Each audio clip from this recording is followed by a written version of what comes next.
Oi, hoje a gente está aqui para trazer uma pauta que tem tido muitas dúvidas e a gente vê reverberar bastante. A gente vem para trazer mais um case aí de processos trabalhistas de contencioso, mas o de hoje ele fala especificamente das modalidades de contratação, pejotização. E ele tem duas particularidades que a Mari vai contar para a gente de um processo que ela atuou aí recentemente. Processos, vamos falar de processos. Bom, esse é um caso típico de pedido de vínculo de emprego. Uma pessoa jurídica, um MEI, a empresa é um MEI, e ela contratou uma pessoa para trabalhar na empresa dela como pessoa jurídica, como prestadora de serviço. Essa pessoa teve toda a prestação de serviço e a pessoa saiu da empresa e entrou com a ação pedindo vínculo de emprego. Então, assim, não vou entrar nas nuances do caso aqui, vamos falar sobre a pejotização. Para a gente entender o que caracteriza um vínculo de emprego, quais são os requisitos da lei para caracterizar um vínculo de emprego? Pessoalidade, subordinação, onerosidade e eventualidade. O que é cada um desses? Pessoalidade é um serviço que tem que ser prestado por uma determinada pessoa. Onerosidade, mediante pagamento. Subordinação, obedecer regras, ter horário de trabalho. Ter que cumprir a jornada, ter que fazer o serviço na hora que tem que acontecer. Isso, de acordo com o que o empregador determina e etc, etc. E eventualidade é que o serviço não seja eventual. A soma desses quatro aqui representa um vínculo de emprego. Na Mari, falta de um deles... Era isso que eu ia te perguntar. Na falta de um deles... Não existe vínculo de emprego. Então, quando a gente pensa, né, eu ouço muita gente me perguntando, mas e as decisões do TST e do STF falando sobre a possibilidade de contratação como PJ e etc. Todas as decisões falam o seguinte: eu posso contratar PJ, eu posso terceirizar a atividade fim, desde que não preencham todos os requisitos do vínculo de emprego. Eu acho que não é o nosso tema falar das modalidades de contrato. Se vocês acharem interessante, a gente volta aqui e fala. Mas numa resposta rápida, Mari, pejotização, terceirização, são a mesma coisa? Eu entendo que não. Eu entendo que tu contratar uma pessoa jurídica, um MEI, para trabalhar não é uma terceirização. Quando tu terceiriza, tu contrata uma empresa para contratar aqueles funcionários. Há quem entenda que é a mesma coisa. Eu entendo que não, tá? Tem pessoas que entendem que pejotização é uma forma mais comum de falar da terceirização. Eu entendo que não, eu entendo que são duas coisas diferentes. Mas como no direito, cada um tem o seu entendimento, e aqui quem tá falando somos nós. Exato, o nosso entendimento é que são coisas distintas. Embora elas tenham a mesma finalidade, que é uma prestação de serviço, mas são coisas distintas. Isso. E aí, eu quero contratar uma pessoa jurídica para trabalhar na minha empresa. Vamos trazer uma empresa de tecnologia aqui, eu quero contratar um desenvolvedor para trabalhar como PJ. Mas eu quero que ele tenha horário de trabalho, eu vou pagar, tem que ser ele que tem que prestar o serviço, e ele vai prestar o serviço de acordo com as minhas regras. Ele não é um PJ. Ele é um trabalhador tradicional, CLT. Quando eu quero... Não, mas eu quero contratar ele mesmo assim. Então, vamos começar a pensar o que a gente vai mudar nessa forma, né? O que a gente vai mudar da cultura? Da cultura da empresa. Tudo volta na cultura, Ana. Tudo volta na cultura. Então, assim, eu não posso querer contratar uma PJ só para não pagar os encargos trabalhistas, mas tê-lo como um funcionário dentro da minha empresa, porque ele não é um funcionário, ele é um PJ. Na verdade, aí eu também faço um outro viés. Às vezes a empresa tem todo mundo CLT. E aí chega o colaborador e fala, eu só trabalho se eu for PJ porque eu não quero pagar os tributos. Também tem que analisar esses riscos, gente. Sim, exatamente. Na verdade, assim, só abrindo um parênteses aqui para explicar o teu comentário, né? O empregado, não é ele quem decide a forma de contratação dele. Uhum. Né? Quando a gente está diante de um direito que ele não pode abrir mão, não é, mas ele quis. Não, mas tu tá fazendo errado. E depois, se ele entrar com a ação pedindo vínculo de emprego, tu não vai poder alegar que ele quis. Exatamente. Mas foi ele que quis. A não ser que sejam... Se a gente vai falando aqui de hiperempregados, que ganhem acima do dobro do teto da Previdência. Isso. Beleza, a gente não tá falando disso. A gente tá falando de um empregado comum que ganha seus 5, 6 mil reais. Ele não pode abrir mão dos direitos personalíssimos, que a gente chama, dele e escolher qual é a forma de contratação dele.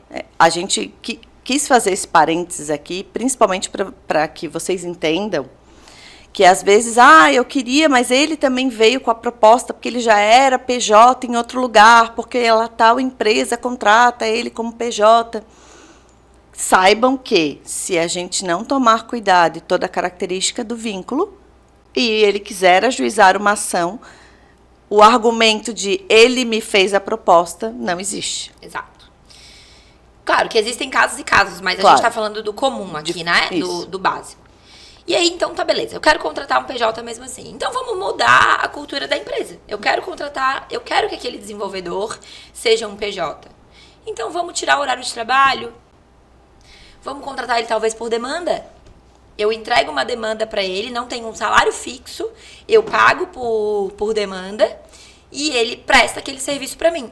Dou um prazo para ele me entregar a demanda. Dou um prazo, isso. Isso é um prestador de serviço. Então, esse tipo de cuidado que a gente tem que ter, porque não é só fiz um contrato, ele tem um MEI, eu fiz um contrato de prestação de serviço, estou resguardado. Não é assim. Então, eu preciso, além disso, ter o cuidado de não incidir nesses requisitos. Nesse processo, né? Que é o nosso case de hoje, a gente, né, não vai expor aqui a atividade, mas um dos requisitos que a Mari, né, conseguiu fazer ali na defesa foi justamente provar que não tinha essa... ele era eventual, né, Mari? Sim. Ela conseguiu trazer essa prova. Então, se tu puder comentar para a gente um pouquinho de como que foi trazer isso, porque a colaboradora que entrou e ajuizou a ação trazia um outro elemento. A colaboradora falava que trabalhava todos os dias das 8 da manhã às 5 da tarde. E aí, a cliente me procurou e falou, não, ela não trabalhava. Ela podia, inclusive ela vivia faltando, né? Ela ia quando ela queria. E ela, volta e meia, ela falava, hoje eu não vou poder ir. E tá bom, eu chamava outra pessoa para trabalhar no lugar dela, porque não tinha pessoalidade também. Uhum. Então, além de não ter, de ser eventual, também não tinha. E era por produção que se recebia também, né, Mari? Era um valor fechado, X, para fazer tal coisa. Exato. E aí, o que ela fez? Eu falei, bom, e agora, como é que a gente vai provar? Me manda as conversas do WhatsApp, porque ela vivia no WhatsApp falando, eu falava, tu vais poder essa semana? Essa semana eu só vou segunda, só vou terça, só vou quarta. Eu falei, me manda que é nisso que a gente vai trabalhar. E aí a gente destacou ali nos processos as conversas, e quando a gente foi ouvir o depoimento pessoal dela, que é o depoimento que a pessoa pessoa que entra com uma ação presta para o juiz e para as outras partes, ela falou, não, mas eu tinha dias que eu tinha que fazer as minhas coisas, eu tinha que levar minha mãe no hospital, eu tinha que fazer as minhas coisas de casa. Pronto. Quando que um empregado pode fazer isso? Não, mas hoje eu tenho que fazer minhas coisas de casa, não posso trabalhar, Michele. Claro, super normal. Né? Então, assim, aqui deu a primeira demonstração de que a empresa estava falando a verdade de que realmente... De que era eventual. De que ela tinha liberdade para ir trabalhar quando ela bem entendesse. Num mês que ela estava precisando de mais dinheiro, ela trabalhava todos os dias. No mês que ela não tava, ou que ela tinha Ou na outras semana. coisas, ou na semana, ou que ela tinha outro bico pra fazer, porque era um bico, né? Um Que ela freelance tinha, ali, né? Isso. Ela não ia tanto. Então, esse foi o primeiro. Então, não era eventual. Era eventual, desculpa. E o outro foi a pessoalidade. Porque a gente comprovou que bastava ter alguém ali para prestar aquele serviço. Não precisava ser a Michelle ou a Mariana. Era qualquer pessoa prestava aquele serviço, porque era um trabalho mais simples, que não exigia nenhum tipo de técnica específica. Uhum. Então, a gente conseguiu comprovar. O que elas faziam? Elas se indicavam. Tinha conversa dela falando, não vou, Mas tem a vou mandar fulana. uma amiga. Então, a gente juntou isso também, para demonstrar que não tinha pessoalidade. Então, foi mais com as conversas e, claro, ela confirmando com o depoimento pessoal dela, que de fato esses dois requisitos não estavam preenchidos. Era oneroso, porque ela trabalhava, e quando ela trabalhava, ela precisava seguir as regras da empresa, a sistemática da empresa de trabalho, né? Uhum. Então, esses dois a gente não tirou. Mas, tirando a pessoalidade e a eventualidade... Não há que se falar de vínculo, né? De vínculo de emprego, exatamente. Então, esse, né, fica, acho que é a nossa dica para dizer, né, Mari? A cultura, o que você quer, avalie, né? E o que mais a empresa precisa avaliar. É possível trabalhar, então, com pejotização? É possível trabalhar, desde que esteja preparada, não queira contratar um PJ disfarçado de CLT, que é o que muito acontece. Muito. As empresas querem contratar um empregado. Elas não querem um PJ. E aí a gente volta para aquilo que a gente fala sempre. A cultura da empresa. Se a tua empresa estiver preparada para contratar PJ, para dar toda essa liberdade para eles, a forma de pagamento, o controle e abrir mão disso, eu sempre falo para as empresas. Contratar um PJ é igual contratar, ou parecido, a assessoria lá do nosso escritório. Isso aí. Eu presto um serviço diário para ti, eu estou à tua disposição, tu pode me ligar, mas se eu te disser hoje eu não vou, eu não vou. E se eu falar hoje eu não posso, ou vou te responder só à noite? Isso, exato. Então, é isso que as empresas têm que estar preparadas. Tendo isso, eu tô falando uma de um coisa modo de geral. uma forma simples, né, De um modo gente? geral, tá? Tendo isso, estando preparada, pode pensar em contratar PJ. Isso. Depois a gente tem outros requisitos, né? Então, quando a gente constrói isso nas empresas, a gente não entrega só um contrato PJ, né, Mari? A gente entende que faz parte de toda uma gama aí de trabalho que passa desde política, desde cultura, e a gente faz todo esse treinamento aí. Então, se você tiver qualquer dúvida, quiser falar mais sobre esse assunto, quiser trazer perguntas aqui para a gente gosta da temática, né? E ficamos à disposição aí para responder vocês e falarmos mais sobre isso. Obrigada. Tchau, tchau. Tchau.